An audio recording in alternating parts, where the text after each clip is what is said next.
Bigarren bloke honetan, sare sozial digitalen profiletan ematen diren gauzei buruz arituko gara. Gaur egun edozer gauza ikus dezakegu bai Instagramen eta bai TikToken. Badakizu zenbat pertsona hiltzen diren bai Instagramerako eta bai TikTokerako argazkiak eta bideoak egiten? Adibidez, neska honen profilean horrelako bideo pila bat aurki ditzakegu.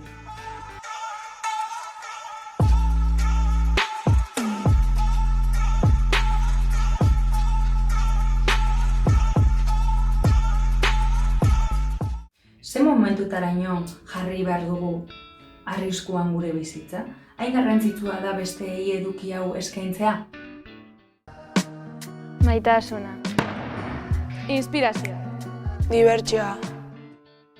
Ziur, azken boladan horrelakoak ikusi dituzuela lagunen profiletan. Segurazki, jan dituzten plater sofistikatuak ikusi dituzue, beraien relax momenturen bat, edota kontzerturen batean bizitakoak.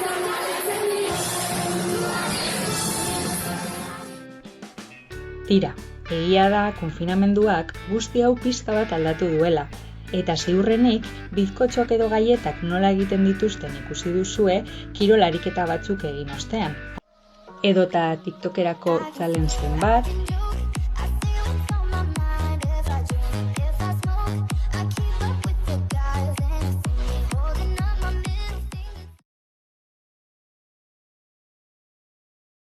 Zentsura. Antsietatea. Segurtasun eza. Bakardadea.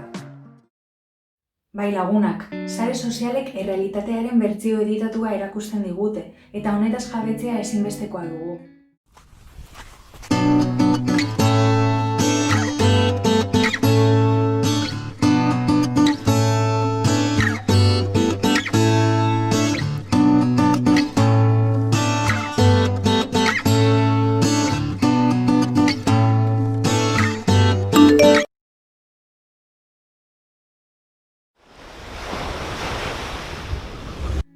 Zergatik uste duzuen neska honek egiten duela hau?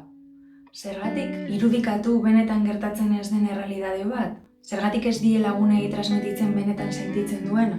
Esan bezala, editaturik dauden profiletaz josirik dagoen espazio honetan, zaila izaten da norberaren identitatearen ezaugarri guztiak erakustea, bereziki besteenak izugarri interesgarriak ematen dutenean.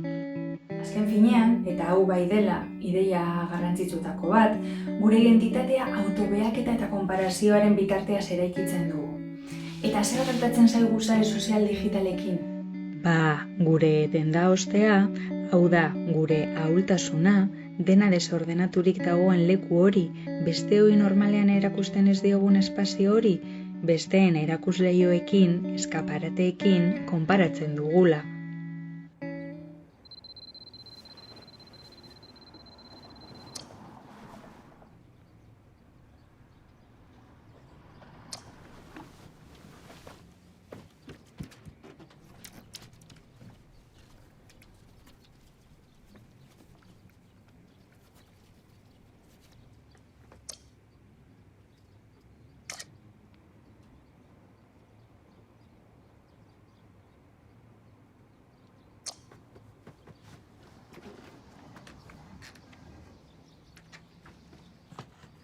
Not this weekend, Mom. I'm so sorry. Claire, are you sure? I feel like I saw you more when you lived in New York. You know, the Kerns are having their barbecue. I think their son is single again. No, Mom. I don't need to be fixed up. Look, I just got home from work and I need to make dinner.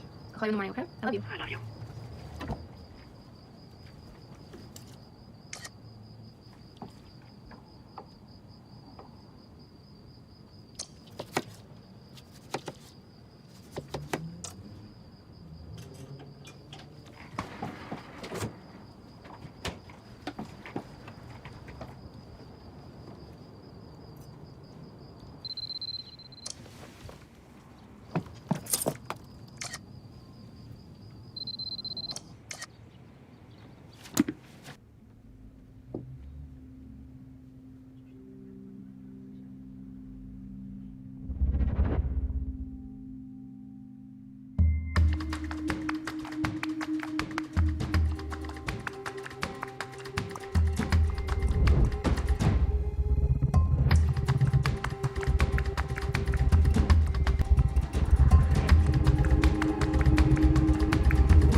Bideoan ikusi dugunez, konparaketa horretan galtzekoak ditugu.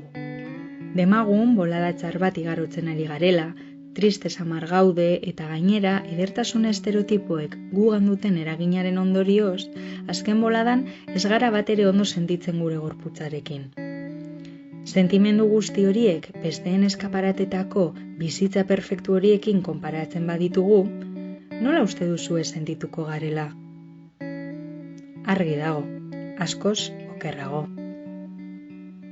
Eta argi izan behar dugu, ezin dugula gure gorputza konparatu Instagramen ikusten ditugun gorputzekin. Azken finean hor igota dagon material oro edo 189,9 edizio prozesu batetik pasatu delako. Hemen Dana Mercer ikusiko dugu. Berak Instagrameko profil oso ezagun bat dauka, non bere argazki desberdinak erakusten dituen. Bertan, bere gorputza irudikatzeko modu desberdinak erakusten dizkigu pose eta jarrera desberdinen bitartez. Bere helburua ez da irudi perfektuak egiteko trukoak irakastea, guztiz kontrakoa. Aldarrikapena onarpenaren eta norbere buruarekiko maitasunaren aldekoa da.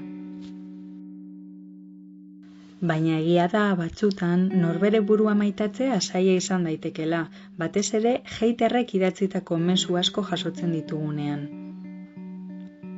Gailu digitalek segurtasun maila altuak eskaintzen dituzte, eta horri izan dezakegun anonimotasun maila altua gehitzen badiogu, beste erabiltzaileei min emateko aukera eman dezakete. Bukatzeko ideia oso importante bat. Pertsona oro gure publikoa daukagu. Batzuena txikiago izango da eta beste pertsona batzuena handiago. Baina denok daukagu gure publikoa.